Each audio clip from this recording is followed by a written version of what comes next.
Boa tarde, meu nome é Beatriz Azevedo, eu sou aluna de mestrado do PPGQ da UFRN e escolhi trazer para essa apresentação de seminário um artigo que tem como título Estudo da análise de gás desprendido acoplado à espectroscopia de massa para caracterizar a decomposição termicamente induzida de complexos de cobalto, níquel, cobre e zinco em estado de oxidação 2+, com base 1,1 diaminobutano-chifre.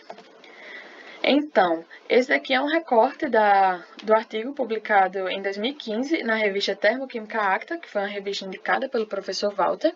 E eu acho importante destacar, antes de começar a apresentar, que esse artigo que eu vou apresentar hoje é basicamente a parte 2 de um artigo já publicado previamente pelo mesmo grupo, que trata da síntese, caracterização espectroscópica e por cristalografia de raio-x completa e também análise biológica desses ligantes que eu vou abordar nesse trabalho de hoje.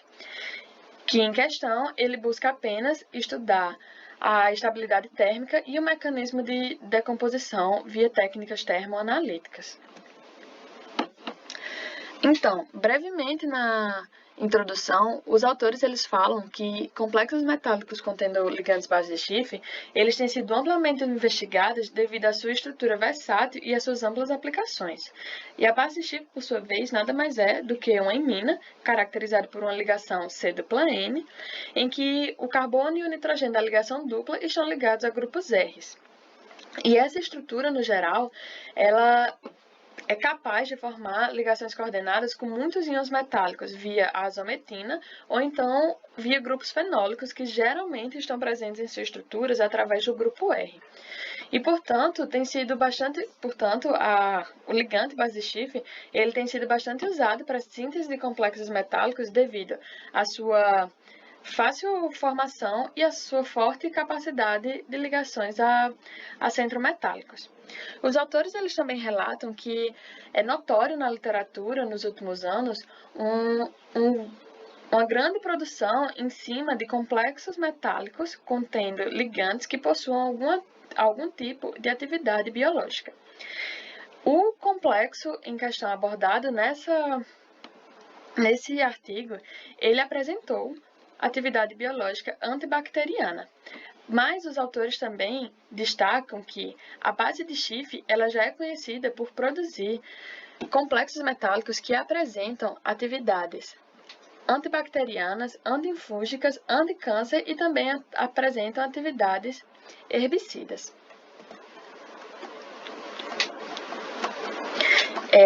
Além das abordagens de cristalografia de raio-x e de técnicas espectroscópicas como ultravioleta, infravermelho, ressonância magnética nuclear, uma caracterização termoanalítica ela pode ser relatada para propor uma caracterização mais completa através do estudo de mecanismo de decomposição termicamente induzida. No entanto, a termogravimetria em si, ela frequentemente não é suficiente para explicar as etapas de liberação de estruturas no complexo metálico. Então, frente a isso, tem-se a possibilidade de acoplar técnicas como infravermelho por transformada de Fourier e também espectroscopia de massa, para caracterizar corretamente as etapas de liberação ou decomposição e propor também os mecanismos de decomposição para os complexos precipitados obtidos no trabalho. Bem, como dito anteriormente, em um artigo recente publicado pelo grupo, os ligantes trabalhados nesse artigo em questão e os seus ligantes eles foram obtidos e precipitados e também caracterizados. E para fornecer informações mais úteis e adicionais também, os complexos eles foram novamente sintetizados nesse trabalho em questão e seguindo estritamente o método adotado no trabalho anterior, e foi feito o estudo da análise de gás desprendido por espectroscopia de massa, que é o EGMS, foi aplicado para poder provar o comportamento termicamente induzido, e os compostos precipitados eles foram caracterizados por termogravimetria, acoplada à espectroscopia de massa ionizada, que é o TGMS, que permitirá descrever as etapas de perda termicamente induzidas.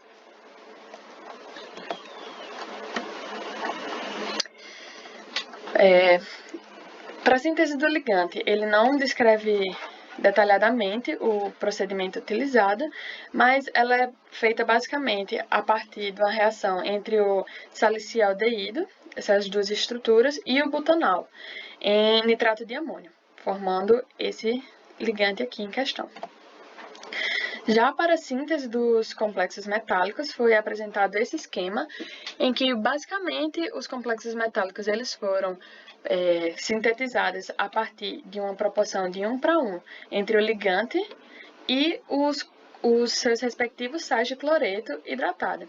Cloreto de níquel, cloreto de cobre, cloreto de zinco e cloreto de cobalto. O artigo ele destaca a parte instrumental utilizada nesse trabalho e para verificar a precipitação correta dos complexos foram realizadas basicamente 3 técnicas. A análise elementar, utilizando esse equipamento, o infravermelho por transformado de Fourier, da Perkin-Elmer, e foi realizada também a espectroscopia de emissão óptica com plasma, que é o ICP-IOS.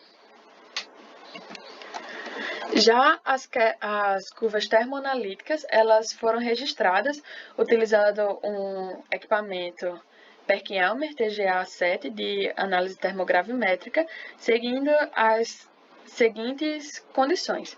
Foram utilizadas amostras com massa entre 7,7 e 8 miligramas. Essas amostras elas foram aquecidas em um cadinho de platina, numa faixa de temperatura de 20 a 850 graus Celsius, em atmosfera de argônio ou ar, sendo a atmosfera de ar uma proporção entre nitrogênio e oxigênio, 80 e 20% volume-volume,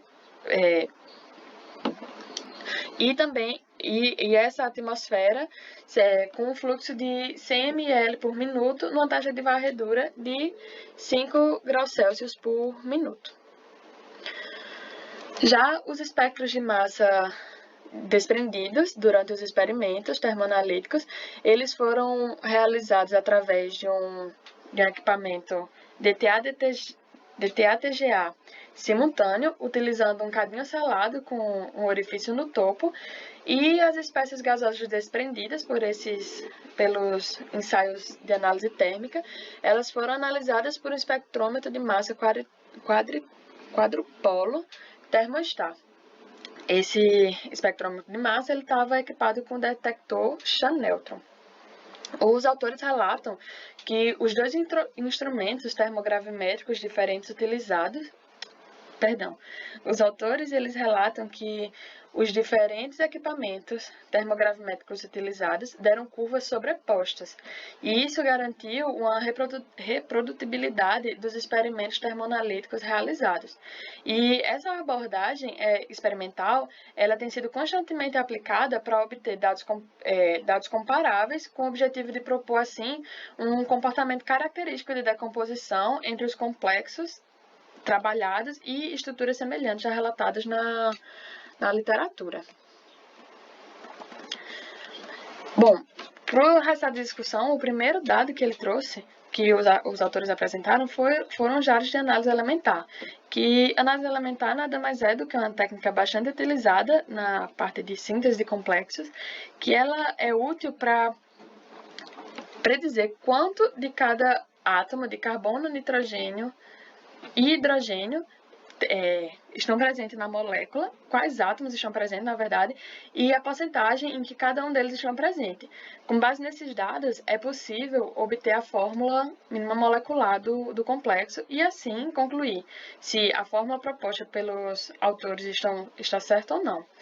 Além da análise de carbono, hidrogênio e nitrogênio via análise elementar, também foi feita a medida da porcentagem de metais nos complexos. E essa, por sua vez, foi feita através do ICP-IOS, que é uma técnica quantitativa que ela quantifica os elementos metálicos em diversos tipos de amostra, baseando-se na detecção de radiação eletromagnética emitida pelos átomos neutros ou excitados na região do visível e ultravioleta. Então, basicamente, o que eles encontraram foi que os valores calculados por eles, teoricamente, condizeram com os valores em porcentagens encontrados experimentalmente, como a gente vê aqui para o carbono. Tanto para os complexos de cobre, níquel, zinco e cobre, esses valores foram observados. Eram esperados para carbono a porcentagem de carbono entre 15,3 e 16,2 e foram encontrados valores próximos, assim como hidrogênio, nitrogênio e também para os centros metálicos. Então, isso é um primeiro bom indicativo de que a fórmula sintetizada, a estrutura sintetizada, está de acordo com a fórmula proposta pelos autores. Determinação do mecanismo de decomposição dos complexos precipitados, as etapas de liberação termicamente induzida, elas foram estudadas comparativamente por espectroscopia de massa de análise de gás desprendido acoplada à termogravimetria. E nessa figura 1 aqui são mostrados os perfis termoanalíticos dos complexos sobrepostos, em que cada uma dessas curvas de cores diferentes representa um composto. Como diz aqui na legenda, a curva azul é referente ao complexo de cobalto, a curva vermelha ao complexo de níquel, a verde ao complexo de cobre e a curva cinza ao complexo de zinco. Então, o que a gente consegue observar, analisando esse gráfico, é que a decomposição térmica ela é baseada em 4 etapas de perdas principais, que são essas destacadas aqui, a primeira, a segunda, a terceira e a quarta perda, que é a decomposição final do complexo. E elas são muito semelhantes para todos os complexos metálicos e, portanto, dá para se inferir que ela não é dependente do metal coordenador. Por quê? Porque a gente observa a mesma etapa de composição, apenas em estabilidade térmica diferente, e pouco diferente, variando os centros metálicos. E os autores, eles falam no texto que esse comportamento térmico, ele não é surpreendente para o grupo, porque já foi observado em vários outros trabalhos realizados por eles. A porcentagem de perda de peso mostrada nessa tabela 2 aqui, ela permite sugerir uma primeira liberação de 2 moléculas de água coordenadas, seguido por uma segunda liberação da cauda do ligante. Perdão por não ter colocado aqui a estrutura do ligante, mas a cauda do ligante é a estrutura que ele chama de CH3, CH3, CH2, que eu vou mostrar mais à frente. E essa hipótese da primeira e da segunda perda, ela é tanto baseada na perda do peso molecular calculado, quanto na ausência de fragmentos contendo nitrogênio no espectro de massa de gás evoluído mostrado mais à frente. Então, esses dados aqui na tabela de perda de massa, eles são parecidos com a dinâmica da análise elementar, em que eles fazem uma porcentagem teórica comparativa com a porcentagem de perda de massa obtida experimentalmente. Se isso estiver de acordo, significa que eles estão predizendo a perda das partes da molécula corretamente.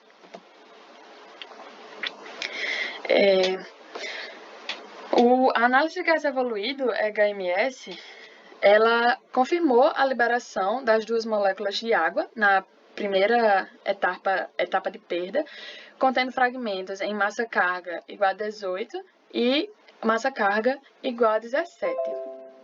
Também confirmou a perda da cadeia em cauda, que é essa parte aqui, destacada em azul, como sendo a segunda perda, através de uma razão massa-carga igual a 42. Já o terceiro processo de liberação, ele foi esclarecido ao purgar o forno do analisador com nitrogênio.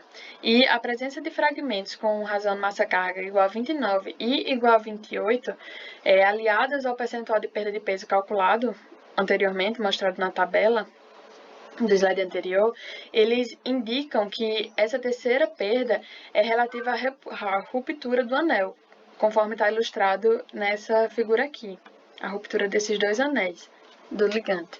E, segundo os autores, após a ruptura desse anel, há um rearranjo temporário até que se chegue à decomposição final, que a decomposição final é a 4ª etapa visualizada no espectro de TG. E, basicamente, essa decomposição final, ela leva à obtenção dos óxidos metálicos dos complexos sintetizados, de cobre, cobalto, níquel e zinco. E, segundo discutido no artigo, essa etapa de decomposição final, ela mostrou fragmentos no espectrômetro de massa relacionados à água, a nitrogênio e a dióxido de carbono, quando o forno ele foi purgado por ar. Já ao purgar o forno com um fluxo inerte, seja ele de nitrogênio ou de argônio, o resíduo final ele não apresentou resultados constantes na temperatura de 800 graus Celsius. Então, sendo assim, ao combinar a fragmentação de espectrômetro de massa e a correspondência entre a porcentagem de peso calculada e a porcentagem de perda de peso registrada experimentalmente, o seguinte mecanismo de decomposição foi proposto pelos autores, em que a primeira perda registrada na TG ela é referente à perda das 2 moléculas de água, a segunda perda à cauda do ligante, a terceira a ruptura dos anéis do ligante e, consequentemente, rearranjo temporário, e a final da composição obtendo-se um óxido metálico. O artigo em questão ele não apresenta uma conclusão definitiva, mas eles encerram o trabalho afirmando que todos os dados obtidos de análise térmica estão de acordo também com a espectroscopia, com a análise espectroscópica já realizada anteriormente, e que os dados obtidos de termoanalíticos eles são suficientes para propor e comprovar esse mecanismo de decomposição. Então, agradeço pela atenção, espero que o artigo ele tenha contribuído de alguma forma e muito obrigada.